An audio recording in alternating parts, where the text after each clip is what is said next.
So, hello mga ka-channel. Kayo po ba ay na-invite na sa Apilite Partnership? So, ganito lamang po ang pag-set up ng Apilite mga ka-channel. Punta lang po kayo dito sa Professional Dashboard and then scroll down. Pindutin nyo lang po yung Apilite Partnership.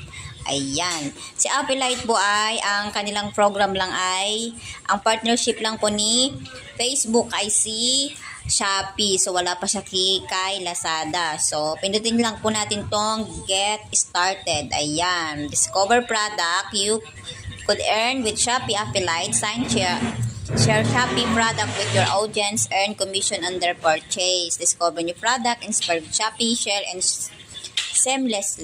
So, continue lang natin yan. Ayan. Allow Meta to connect your existing Shopee account. So, meron akong account ng Shopee. So, kukonect lang natin siya sa Shopee app. So, allow natin. Continue lang po yan. Ayan. Almost there. So, yan. Diretso siya dito kay Shopee. Yan. Kukonect po siya.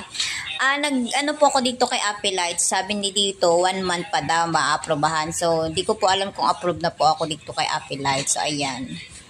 Ayan, cancel or return to Meta. I-continue lang po natin. Ayan.